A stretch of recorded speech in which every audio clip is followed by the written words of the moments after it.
Bonjour à tous, c'est Flawless. Aujourd'hui on se retrouve pour une nouvelle vidéo tier list. Cette fois pour classer les Logia de One Piece. On est parti. Bon, ça commence direct avec du très lourd. On commence avec le fruit de Ace. Le fruit de Ace, en termes de puissance, vu que c'est un Logia, il reste évidemment au-dessus de énormément de fruits. Mais en termes de Logia, il reste dans les moins puissants. On va pas se mentir. Alors bon, déjà on va faire fermer la gueule à beaucoup de gens. Tous ceux qui pensent que Ace aurait pu battre Aokiji parce qu'il a le fruit du... Non. Ça marche pas comme ça. Ça marche pas comme ça. Ace, il se serait fait soulever.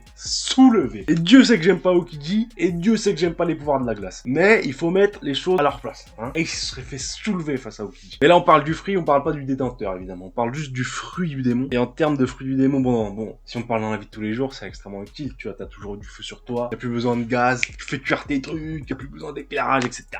Enfin bref. Après, en termes de puissance, il est dur à classer. Bon, on le classe entre les Logia, mais je dirais pas qu'il est God tier, parce qu'il a beaucoup de failles. Il peut se faire counter, il peut se faire contrer par beaucoup d'autres fruits du démon. On l'a vu avec Akainu, hein.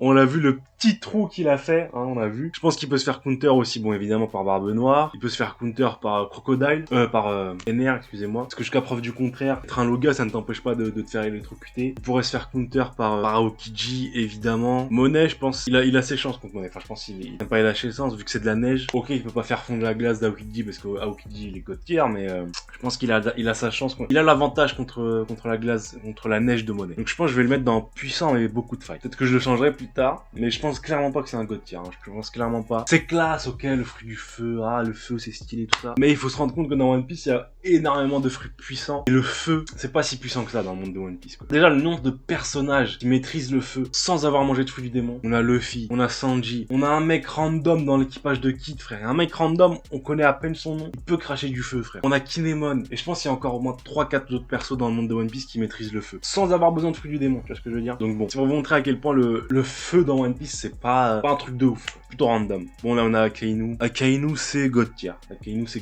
Mais pour moi, pas un fruit qui me donne envie. Donc en fait, cette catégorie-là, que je vous montre là tout de suite, c'est pas les fruits les plus puissants, c'est juste les fruits que j'aime le plus. Si on mettait les plus puissants, Akainu il serait clairement tout en haut. Vu que c'est pas un fruit qui me donne vraiment envie, le fruit de la lave, c'est stylé, c'est extrêmement stylé le fruit de la lave, frère.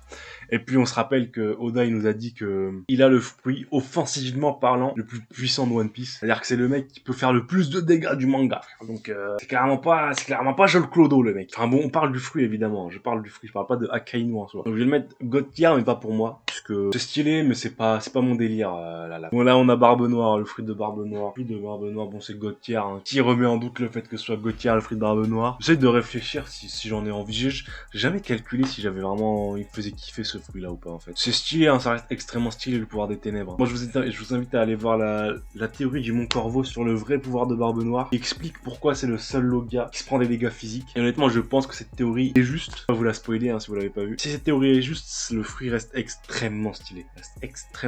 Mais il a quand même une grosse faille. Une grosse faille. Je vais pas vous le spoiler si vous avez pas vu la théorie. Même si c'est une énorme faille, elle est pas assez handicapante pour aller dans puissant et beaucoup de failles. Hein. Ça reste God tier. Et si on le classait dans les plus puissants, ce serait le puissant, évidemment. C'est pour ça que bon, Barbe Noire, il a attendu toute sa vie, frère, sur l'équipage de Barbe Blanche pour grailler ce fruit. Mais je vais le mettre dans pas pour moi, je pense. Peut-être que je le changerai plus tard, mais c'est pas un fruit qui me fait rêver. Ensuite, on a le fruit du gaz de César Clown. Alors, je pense honnêtement que César Clown, sa seule faille, c'est que ce soit pas un combattant, parce que son fruit du démon, il est ultra cheaté. Je vois, il peut couper l'oxygène aux gens, frère. Il peut se créer il peut littéralement se créer un sabre laser. Il peut faire des explosions. Il peut faire tellement de trucs avec son fruit. Mais le seul truc, c'est que ce soit un scientifique, en fait, ce soit pas un combattant. Tu mets ça entre les mains d'un mec avec un génie, entre les mains d'un génie du combat, comme par exemple Luffy, qui est bon, un génie du combat, qui arrive toujours à créer de nouvelles techniques, tout ça. Ce fruit serait ultra cheaté. Là, en fait, la faille du fruit, c'est l'utilisateur, en fait. Le fruit en soi, les God tier, pour moi. Le fruit en soi, le mec, c'est littéralement du gaz, en fait. C'est-à-dire que même Akainu, il pourrait pas le tuer. C'est du gaz. Qu'est-ce que tu veux? Et en même temps, je kiffe vraiment le fruit. Honnêtement, je pense que je le croquerai sans hésiter. Mais c'est pas un de mes fruits préférés, mais je vais le mettre là pour l'instant. Parce que je le changerai tout à l'heure. Mais le fruit, je pense que vous vous rendez pas compte, ceux qui calculent pas ce fruit de démon là, à quel point ce fruit est puissant. Là, on a le fruit de caribou. Le fruit de caribou, honnêtement, on va pas discuter, on va pas débattre. Je préfère le haki. Honnêtement, dans la vie de tous les jours, ça peut être utile d'avoir un marais infini en toi où tu peux stocker des trucs pour un déménagement, tout ça, tu vois. Dans le monde de One Piece, on va pas se mentir, même plus éclaté que des Paramecia ou des Zerohan, frère. C'est vraiment un des fruits les plus éclatés qu'on ait vu, je pense, dans One Piece. Il a aucun pouvoir offensif. En fait, lui, la seule chose sur laquelle il se reposait, en fait, avec son fruit du démon, c'est le fait d'être un Logia, en fait. C'est le fait que les attaques physiques ne l'atteignent pas. C'est tout. Sinon, en termes d'attaque, il avait rien, en fait. Juste, il absorbait les gens, et voilà. Du coup, c'est pour ça que à peine, mais c'est même pas à peine arrivé dans un nouveau monde. C'est à peine sur le chemin de l'île des hommes poissons, il s'est fait éclater, en fait, le mec. Parce il a carrément pas le niveau. Je parle de son fruit du démon, tu vois. Peut-être qu'après, le mec va devenir plus puissant, ou je sais pas, tu vois. Mon Crocodile, c'est mon méchant, c'est un de mes méchants préférés de One Piece. C'est un de mes persos préférés tout court de One Piece. Donc, je vais pas être très objectif sur ce fruit. Enfin, je vais essayer d'être objectif sur ce fruit, au contraire. C'est un fruit extrêmement puissant, hein, il peut faire énormément de choses, Crocodile. Pour lui, les murs n'existent pas, parce qu'il peut littéralement transformer en sable n'importe quel mur, n'importe quel obstacle. On a vu qu'il a été très très utile pour ses batailles d'Impel Down. Il peut dessécher les membres. On a vu qu'offensivement parlant, c'est pas n'importe qui. Il a la spada, le truc où il fait un espèce de gros slash dans le sol. Il a cette tornade. Il a énormément d'attaques offensives, Crocodile. Hein. Tu sens que c'est un mec qui sait extrêmement bien utiliser son fruit, et qu'il a depuis très longtemps son fruit. Mais son fruit, il comporte beaucoup de failles. On va pas se mentir, je vais essayer d'être objectif. Il comporte beaucoup de failles. Déjà l'eau en soi, le fait que à peine tu sois mouillé, c'est fini. C'est fini. Puis le fait que son fruit révèle son vrai potentiel que quand il est dans un désert, en fait. C'est-à-dire que s'il est pas dans un désert, il reste extrêmement puissant. Hein. Il reste extrêmement puissant. Déjà, c'est Crocodile. En plus, c'est un Logia. On parle du fruit. J'ai du mal à parler juste du fruit. Hein, mais si on n'est pas dans un désert, le fruit reste extrêmement puissant. Mais si tu compares la puissance qu'il peut avoir en étant dans un désert et en n'étant pas, il y a quand même une grosse marge. C'est-à-dire que je pense que honnêtement, dans un désert, Crocodile il est imprenable. Sans le haki, évidemment. Sans le haki. Dans un désert, Crocodile il est quasi imprenable. À part par des mecs comme Akainu, Barbe Noire, évidemment. Bon, Ener, je croque ça sans hésiter. On va pas débattre là-dessus. Un des fruits du démon les plus puissants du manga. Encore une fois, le seul point faible d'Ener, ça a été qu'il se repose trop sur son fruit du démon, évidemment. Mais bon, lui, on peut pas trop lui en vouloir parce que de toute sa vie, il a jamais rencontré quelqu'un capable de le contrer. Tu vois. Donc on peut pas lui en vouloir, tu vois. Alors que Caribou, il aurait pu s'en douter quand même que plus tard sur Grand Line, il allait avoir des mecs plus forts que lui, tu vois. Ener, littéralement, c'est pas pour rien qu'il a un complexe de dieu. C'est parce que depuis sa naissance, je présume, je sais pas s'il a mangé son frère à sa naissance, mais on va dire, tu vois, depuis sa naissance, il a rencontré littéralement personne de plus fort ou qui même s'approche de sa force, tu vois. Et le fruit reste God tier, hein, évidemment. Si on a Aokiji, alors honnêtement, pour moi, les pouvoirs de la glace, ça pue la merde. Je déteste les pouvoirs de la glace, je trouve que c'est un des pouvoirs déjà les moins créatifs avec le feu. La glace, le feu, waouh. On n'a pas vu ça dans 10 000 mangas avant. Hein. Wow. Et après, en termes de puissance, la glace, pour moi, c'est éclaté, la glace. C'est éclaté.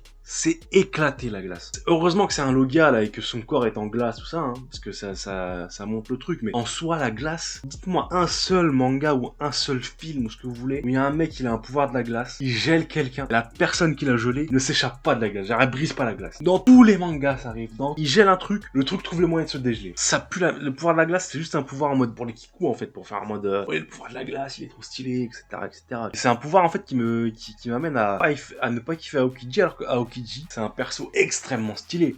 Mais juste son pouvoir, moi, c'est fade. C'est fade, j'aime pas, ça me fait rien, Heureusement que Oda a trouvé des moyens de le rendre extrêmement stylé en termes de mise en scène. On se rappelle de la première fois qu'il l'utilise, hein. Quand il gèle la mer entière et qu'il gèle le monstre marin devant lui, c'est extrêmement stylé. Mais ça m'en touche une sans faire bouger l'autre. Le fruit est God tier.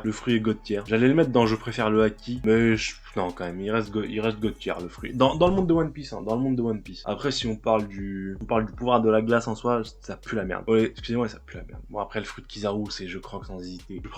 Le fruit de Kizaru, frère, la vitesse de la lumière. À partir du moment où t'as même pas besoin d'être un Logia, frère. Tu me dis juste la vitesse de la lumière. Pour moi, t'es censé être le personnage le plus fort de l'univers dans lequel t'es, en fait. La vitesse de la lumière, frère. Est-ce que vous vous rendez compte?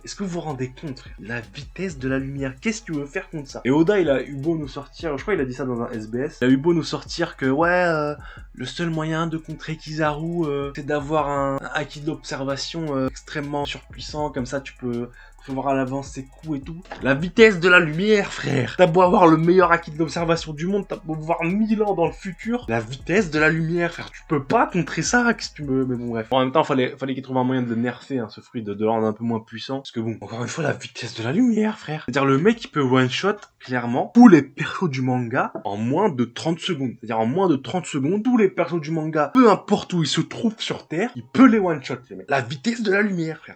C'est-à-dire, il peut one-shot Barbe Noire, sans que Barbe Noire, il se rende compte qu'il s'en fait one-shot. C'est-à-dire, Barbe Noire, il est sur son île, là, tu vois, il est en train de, il est avec ses prostituées, il est avec ses membres d'équipage, en train de faire la bringue, il boit de l'alcool. Bah! Il se fait des gringues. Il s'est même pas rendu compte, frère. Tu vois ce que je veux dire? Donc bon, c'était obligé qu'il trouve un moyen de nerver ce fruit. Et puis après, offensivement parlant, on se rappelle de ce qu'il a fait à Sabondi. Le mec, il lâche un petit laser, il éclate un des mangroves de Sabondi, frère. Il le réduit en cendres, littéralement. Donc offensivement parlant, c'est pas n'importe qui Kizaru, tu vois. C'est pas juste il est rapide, il peut mettre des tatanes. On se rappelle de ses kicks aussi. Hein. On a hâte du combat contre Sanji. Hein. Moi, j'ai hâte de ce combat. Parce que bon, Oda, tu vas pas nous la faire. Hein. Tu nous as pas créé ce mec qui donne des coups de pied à la vitesse de la lumière pour ne pas le faire se combattre contre Sanji, qui accessoirement a le haki de l'observation le plus développé du Monster Trio, tu vois. On parle pas d'Usopp parce que Usopp c'est autre chose, mais dans le Monster Trio, bon, maintenant Luffy peut voir dans le futur, donc ça a changé, mais avant que Luffy combatte Katakuri, c'était Sanji qui avait le meilleur haki de l'observation. Donc ouais, le meilleur moyen de combattre Kizaru, c'est d'avoir un bon haki de l'observation. Sanji il a un bon haki de l'observation et en plus il met des coups de pied, tiens. On se demande qui va combattre, tu vois. Bon, moi j'attends que ça, de le voir cet contre Kizaru. Bon, alors on a Monet, honnêtement, je préfère le haki, frérot, je préfère pouvoir nager. Je préfère prendre des douches sans perdre ma force, tu vois.